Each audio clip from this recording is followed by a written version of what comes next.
my fellow wedding florist friends, and welcome to the Wedding Florist Social Podcast. This is the podcast for wedding florists to learn all about acing their online presence. I'm your host, Vicky Laffey, and as a wedding florist of over 10 years now and a certified digital marketer, I want to help you get the right clients, get more followers, and never be stuck for content ideas again. Click the link in my description to get your free Wedding Florist Guide to Social Media Content Creation today. Right, hello and welcome to this new episode of Wedding Florist Social. I'm really happy to be talking to today's interviewee. We actually have Steph from Lobiloo, which is an amazing system. Well, I'll let her explain it to you in a second. It's an amazing system to help us florists with our proposals, quotes, things like that. And the reason why we've gotten her on to chat is because I'm very passionate about, as you all know, about working smarter rather than harder. And I wanted to talk to her about the general subject of using an online tool to onboard our clients and how that can help us convert more inquiries into bookings and make our lives easier. So, we're talking initial inquiry through to providing a quote or proposal and then actually booking the client themselves. So, Steph, first of all, welcome and thank you for joining us despite the distance and the technical difficulties. Thank you. I'm really excited to do this. I've been looking a lot at how florists work in your part of the world, and we actually have a lot more in common. We have a lot of similar gripes. Like yes. What you're talking about with clients. Whatever country you're in, yeah. It happens like that, yeah. So, Steph, you work for Lobiloo, and I use a system called 17 Hats, and there are many out there, right? There's Honeybook, there's Curate, there's all sorts of systems like that. But I think generally, what these systems are designed to do, and why it fits in well with the podcast and what we're talking about, is because I'm all about using the online presence in general to just to make our lives easier, really. So there's kind of two sides to this. So there's impressing clients with maybe a quick turnaround or a great looking professional system, and helping them envision the day and things like that. And then there's the making your life easier, making the florist's life easier by having more of a slick process, like an automated process, and being organized and keeping track of your information and things like that. So there's the two sides to it, really. But using an online system as opposed to just typing up an email or a Word document or a PDF or something like that. Could you explain a little bit about why you feel that kind of benefits florists? Because you're a florist yourself as well. You've got experience there. Yeah. So it sounds like, first of all, you totally know all the pains of being a florist. And I do think, in my opinion, you impress the client most when you can customize your proposal well. And also when you've shown that you're actually listening to their needs, which goes into budget, which goes into inspiration, which goes into timing and mood and all of that. So for me, having an online tool is really important for that. It's for the efficiency. I don't want my client to wait around and shop and get nervous and cold feet and go with someone else. But I equally don't want to just give them a proposal that looks a little rubbish, that looks like I haven't really put a lot of thought into it. So I think that's kind of really the key thing. Whatever system you choose to go for, it does need to meet those needs. It does need to be easy to use. It doesn't need to be pleasurable, right? Accounting's not pleasurable. Paying your taxes is not pleasurable. No, it's not. I think you hit the nail on the head there when you said the word. Sorry about there's a slight delay, folks. If you're listening and we talk over each other, technology is not always our friend. But I think you hit the nail on the head there, Steph, when you said the word efficiency.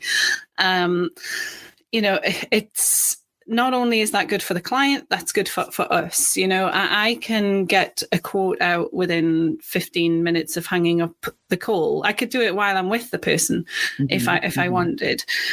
Whereas in the past, I've had people, I've perhaps met with them either in my studio or over the phone or wherever it might be, and we've gone through a lot of detail, and then it's, it goes onto my to-do list, right? And then it can take about, a week or 2 weeks sometimes to get done. And I don't feel good having all of this stuff adding up on my to-do list. And the client, well, they want it as quickly as possible, don't they? They get excited. They want to know what it is. They want to make a decision. So, it's good for both of us to be able to get quotes out quickly and to be more efficient, because, like I say, you don't want to be working smarter rather than harder, right? Absolutely. And I think these days, clients prefer to have an ongoing conversation. I don't know about you, but I frequently revise a proposal because she may have all of a sudden said, oh, I want to add this table piece. I'm going to use a wedding as an example, because I just think it's something that we both share a lot in common. Sure, I mean, that's what the podcast is all about and stuff, yeah. Right. But so let's say I'm having a conversation with a potential client, and I give them a quote and they say, oh, what about this? And they draw something from Instagram or Pinterest, and I have to change the proposal. So I do feel that proposals these days are not like one paper and set. That would make our jobs so much easier. We could just give the paper, go back to designing, and and everything's done. But these days it's more of a conversation, and I actually think the estimation process is really important. It saves it saves them time as the client, and it saves me.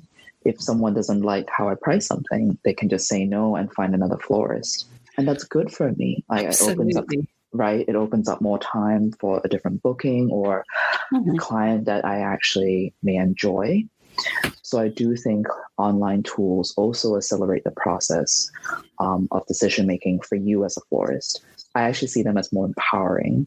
Like, yes, it may take like 2 hours. Actually, it takes less than that to learn Lobiloo, frankly. But it may take you a little bit of time to understand the process.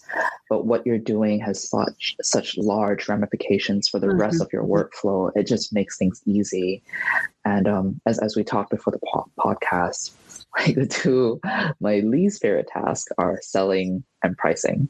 I don't like to attract clients. I'm like, if I could just stay behind, the door and not do any marketing, I would totally be that girl. I just like, wouldn't we all? Yes. Right? I just want to like stay in my flowers, leave me alone. And the other thing is like pricing, because there's so many florists who are female who struggle with this, and all of us, we all underprice ourselves. It's like the biggest thing in the industry. I know I need to do this. I have templates, I have proposals, I have all these flower recipes that I've done and I've priced successfully. And I can look back at the history and go, I don't care. I'm going to be confident in my pricing. I have my online tool. I know what I'm worth. It's calculating the math for me. I'm just going to go from the price. And I think that's what I find a lot of the newer tools, like, so for Lobiloo, for example, with a cost calculator, and a lot of other tools do as well. I think that actually is the biggest difference between, of course, you can use Excel or pen and paper, but the online calculator, there's something so reassuring about it. There's something so reassuring. When you put in STEM counts, it's like, oh, you can put in 11 or 17. And I think with the online calculator, you can actually be more creative. You can actually put in even numbers. You can add tabulations. You can tabulate in like a labor cost and a delivery fee and all those things. I don't know about you, but I get so excited. Like, I've actually done this before for a client where I do something pen and paper and I use my online tool, and pen and paper, I forget to charge things.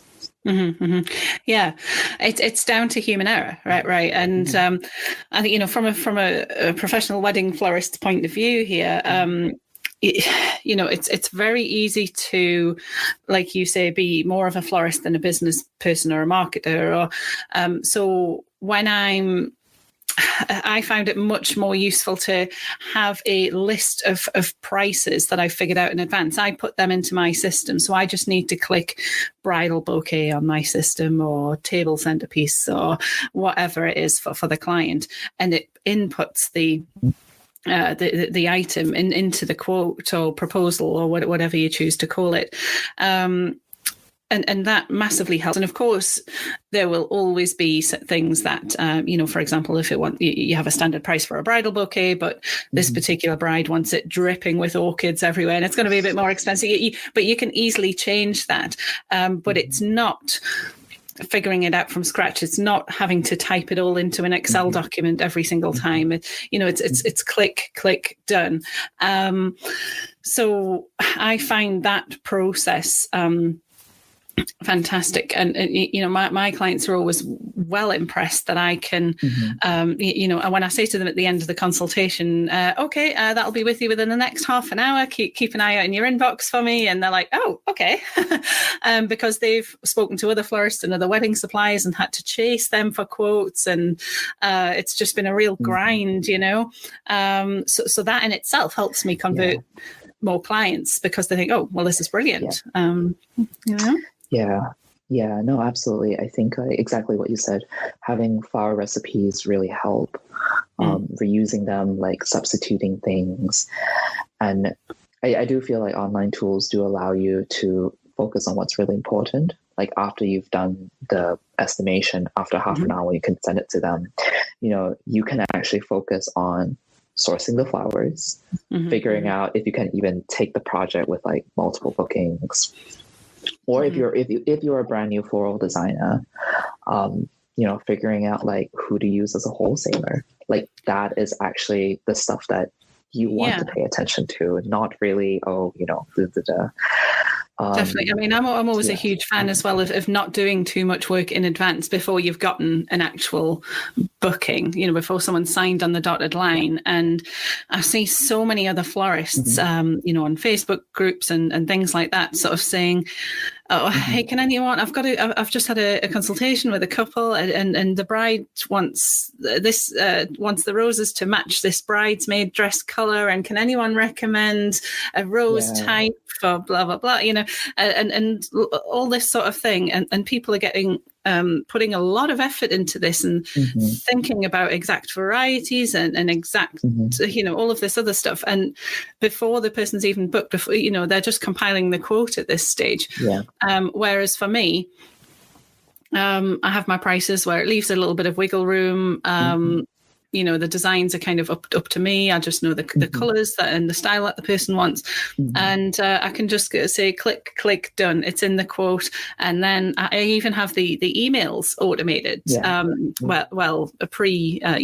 templates there, the templates for emails and things are set.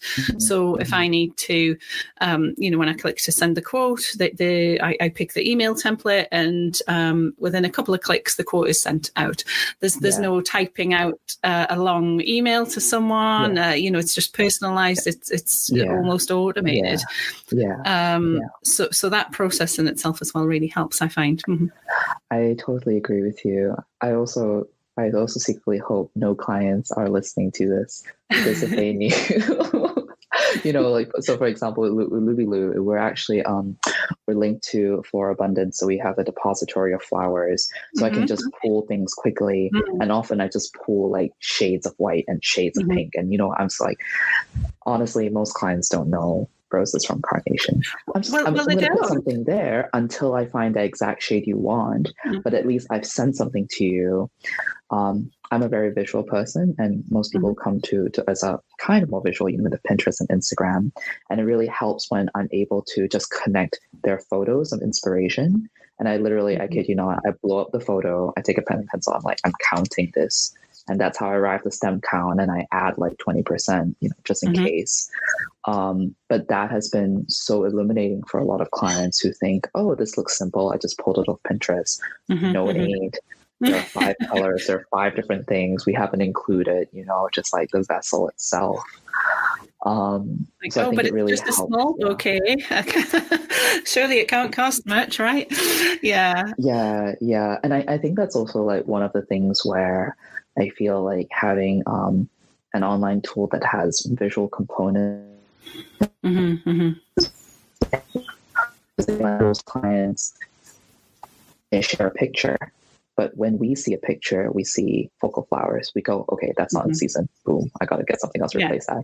We see like foliage, have no idea what that is. I'm just going to guess and estimate prices. And there's this and there's that. And you know, we sort of think things differently. And that's like one good example. But there's another example of a bride maybe who comes to you and goes, oh, this is like my mood. This is my venue. And you have to design things from scratch. And that is like infinitely harder. What do you do in a situation like that? I'm curious. Yeah, well, I don't like to be too specific in the beginning. You know, if a bride or a groom or whatever they choose to identify as, you know, if they come to me with an image from Pinterest, for example, I know they're not they're probably 99.99% of the time, they're not looking for this exact bouquet. And I see this on Facebook groups a lot as well. Can anybody help me identify this flower on here and this circular little flower in a Pinterest picture that the screenshot from the bride or the client? And you know, that then they're not looking for that. They're not saying, here's my inspiration picture, make me this bouquet. And if they did, I would strongly discourage them from that anyway. Just the way I work, I would say to them, well, you know, we work with a natural product in a creative medium. So that's not possible. I could have the exact recipe for that bouquet and still it won't look like that, because that's another florist's work, and nature might make the orchids a little bigger that day or smaller, or you know, it's just not going to be the same. So I don't even go into sort of stem counts and things at a quote stage. It's literally, you know, that's my price for my bridal bouquets or centerpieces or whatever. And I make adjustments, like I said, if they want a particularly luxurious one, or you know, that sort of thing, I would kind of add to that. But I don't even promise exact flower types. It's all probably a bit unusual in that respect, but it's all very. It's all about the creativity for me, really, and I look at the kind of style that the client's after, and. I'll price them accordingly. You know, I will create something nearer the time, you know, when I'm shopping for their flowers online a week or two before the wedding.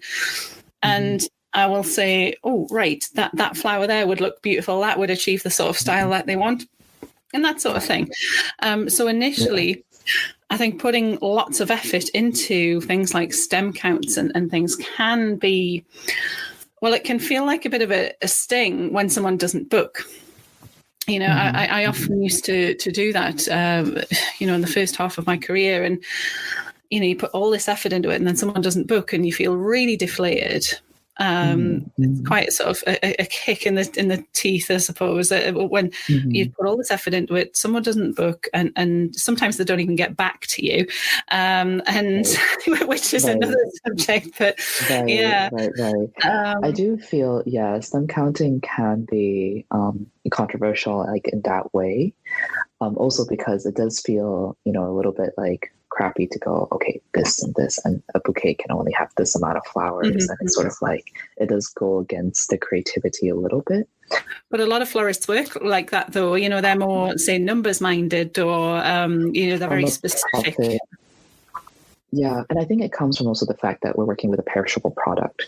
Like not everyone, but a lot of people I know account for, you know, extra, always extra, because you just might get a delivery that has like 2 flowers that are bent. And you're like, oof, I wish I ordered a couple more. So it's sort of things like that I think like stem counting is particularly important when it comes to learning, when it comes to achieving your profit goal. But once you've had those templates and the recipes, and once you're really confident in your markup formula and your profit goal, like that does get easier over time. And that's also, I think, like that's a whole point of learning these formulas. It's like learning what works for you, learning what works for the bride, learning what works for an easy client or maybe a more challenging client. And I think for a lot of florists also, we are not great with our marketing, understatement of the year. But where we do get a lot of clients is through word of mouth. And all brides know each other. You know, you go to a wedding and you see something beautiful, and like, I mean, I don't know about you, but the first thing I'm like, where are the cards? Who's the florist? Yeah. I just, you know, and or like, you know, the same thing goes for the dress and the venue. Like all of these things, you ask your friends, you trust your friends who've gotten married, you trust them, and go on. And so, like, they also tend to be like trends within the friend group. Like one bride will have orchids, as you say, and the next person will go, oh my gosh, it's beautiful. It'll have that color. I want brighter, like bridal bouquets instead, and so on and so forth. Seeing people use templates repeatedly because of word of mouth. And and that's actually where the stem counting and the profit margins and thinking about that becomes more natural. Like, because you're getting all those customers from word of mouth. It's not a brand new customer where the stem counting and getting to know them, the estimation gets really tedious. Like oftentimes when someone's referred to by word of mouth, the negotiation is usually quite smooth. Not always, but a little easier. They know your work. They trust your work. Absolutely. They've probably been to a wedding, like you say, of their friends, and they've said, your flowers were amazing. Who did those? And the amount of times I've had people come to me saying, oh, you did my friend Kate's wedding or whoever. And yeah, there's a hurdle overcome before they've even gotten to you there, you know, because there's a trust element there. Yeah. So, you know, if you have that, and then in turn get a quote out to them, or estimate or proposal or whatever you do, you know, quickly, whilst on the call, or, you know, a few minutes after that, then it's a win, right? Yeah, absolutely. I think the simplest tool really works. And also, simple does not mean the same thing to everybody. And so what is simple for me might be like a lot of work for you. I for example, I don't really understand Canva still. So when people do the proposals in Canva, I'm like, ooh, there's a lot of work. Like, well, that's it. It makes it look pretty, but where's all of the, you know, you have to input all the information manually and move the boxes around. Oh my goodness, yeah. But some people love that, and it's also, again, part of their creativity and part of their artistry. I do think proposals, you can think of them as like a way to express your art. Well, it gets your style across, doesn't it? Right. I mean, certain systems, I mean, tell me if this is the case with yours as well, with Lobiloo. You know, certain systems allow you to adjust the colours, you know, that you can have your branded colours, or, you know, that sort of thing as well. So, yeah, I mean, there's a whole host of reasons why it's better for the client, why it's good to impress the client and things like that. But in terms of making our lives easier, because I'm a firm believer in building a business that you enjoy running, and that isn't a complete chore. You know, I'm a huge fan of kind of having slick, kind of automated, easy, couple of clicks kind of processes. Which is why I love these systems, because, you know, our time is precious. And I don't know about anyone else listening, but, you know, say you've finally sat down of an evening, you've had your dinner, you've relaxed, and then you get an email ping through on your phones saying someone's filled in an inquiry form on your website. And even if you don't deal with it there and then, it's on your mind, and you're thinking, all right, I'll add that to my to-do list tomorrow. Or you can see the emails building up, and you're thinking, oh my goodness, this is what I'm going to have to deal with in the morning. Whereas with my system that I use, 17 Hats, like I say, and it's probably the same with Lobiloo. You know, I can literally just within a couple of clicks, because I've got my email template set up, I can click onto that, the button on that email. I can click to say inquiry decline or inquiry response, you know, if I want to invite them for a consultation. It automatically fills in the email, and then I click send, you know, so it's like 3 clicks, I think, and it's done automatically. So that in itself, it takes a load off me, because I am not thinking, oh my goodness, I've got all this stuff to deal with tomorrow. But I'm also not interrupting my evenings by having to manually type out a huge email every time. But also, being organised and keeping track of information as well. So to have one system that you can just log into, and all of the information is there. If you want to check on like a particular client, you have to recall how much deposit they've paid, or something like that. Really simple. That's a big request on our end. We would be surprised how many people like actually do use that. Well, absolutely. I wouldn't be surprised at all, because it's huge. Like you say, it's when I used to use a manual I used to type it up on a Word document and then save that as a PDF. Oh, wow. And it was just all confusing, and I don't wish to ever go back to those days. But I would have to remember to keep all of this electronic stuff in one folder on my computer, back it up somewhere else, but also print it off for my file. And then I'm also thinking, okay, right. So when did they pay their booking fee or their deposit, or how much did they pay? And just all of the details about that client are on one system. So I don't have to worry. I mean, I still print things off, but that's more to have a double check. Exactly. I like to have things in two places. Yeah. But it's good to have everything in one place, and it's true. It's true. I do know florists who also have more robust systems. Like they'll have a CRM and then something else for their website and a proposal system. And they do really well with that. So major props to them. And then there are others that are like much more like us, who prefer to have one system deal with everything. I also have the same thing. Like with Lobiloo, you can just put in a web to lead form, so clients can actually directly just contact you there, request code. You can send I can send just payable invoices and track payments on very easily. And so you can just make your invoices like click to pay. And I find that so helpful, because I can just go back to one portal and check if they're paid, if they haven't paid, or if they haven't finished their payment. But I think also, it takes time to come up with a system and to get comfortable with a tool. And I have to say with any tool, I think you really need to know what's the intention. That's the first thing. Like what your workflow is like. If you are someone who, when you see an email, you're just like, oh, it's in your head, like da, da, da, da, da. You have to set up like a fail-safe for that. Like I think that's important with any tool. You also need to understand your workflow. Are you the kind of person who, like, after you get off the phone, you'll send a consultation, or do you have someone else who can do that for you? Because that's a different workflow.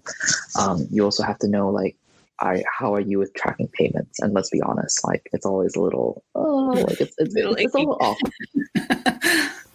But yeah, so keeping track of everything. There's a whole range of ways that this can be easy. Being organised, keeping track of everything. Making sure you're charging correctly. Just kind of listing, bullet pointing all the benefits of a system like this. Really, having a quick turnaround. Having a professional look to your system, helping them envision the day.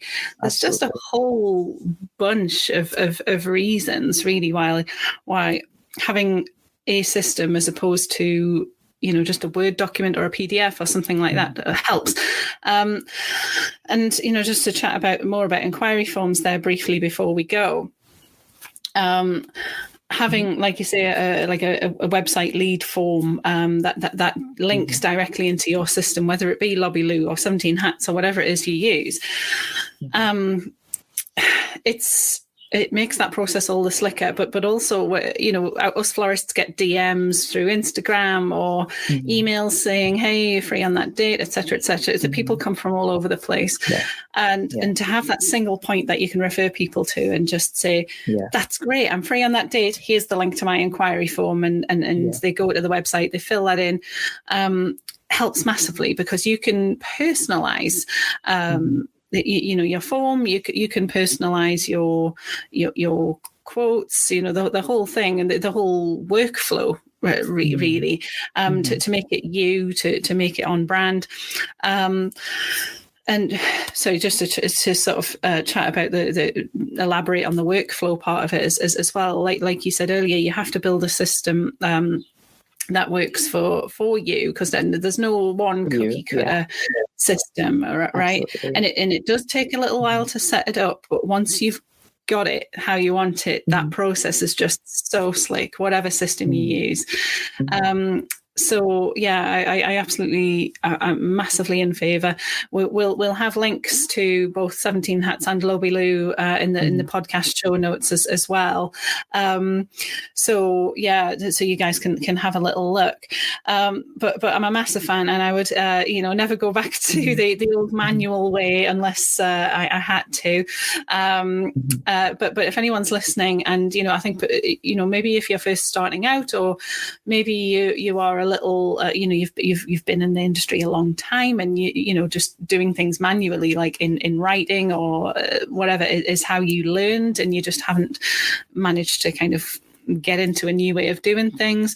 It can feel a little strange at first when you kind of start using a system like this. But once it's done, it's amazing. And I'm assuming you guys, Steph, have like a good tech support and things like that. So if people have questions to ask, they can just pop you an email or whatever. Yeah. We actually have a professional florist to take care of tech support. And I think like I do see a lot of florists getting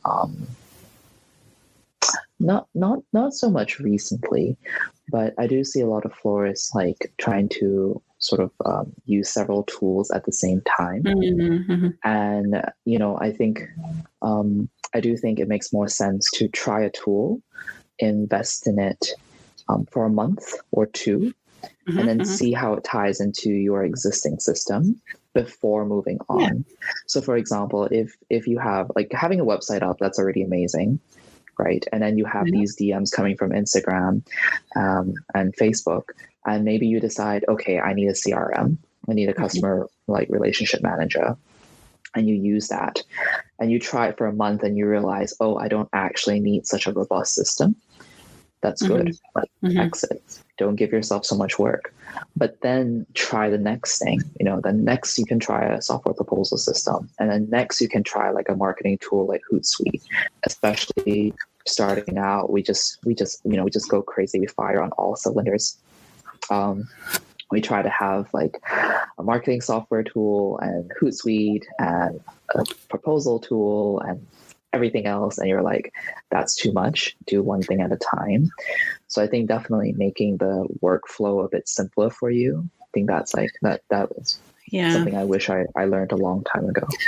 Definitely. And having a tool, an online tool, whichever one it is, helps a consistency with that as well. So Absolutely. From a customer's point of view, that's really helpful. And because that if they've asked their friend, who did your wedding flowers, and they said, Vicky at Floral Quarter, she was amazing, and to give her a go, she was so easy that she got the quote out really quickly, and yada yada. So if they say that, and then this person comes to you and has a consultation with you and gets the quote, and it's a completely different experience to what their friend had, that's going to be confusing. They're probably not going to book. So having this consistency with your email templates and your general process, it really helps with the consistency, and that is a huge thing that I think is overlooked with a system like that. It's something you don't get when you are typing up Word documents or replying to emails on the fly before you cook dinner, or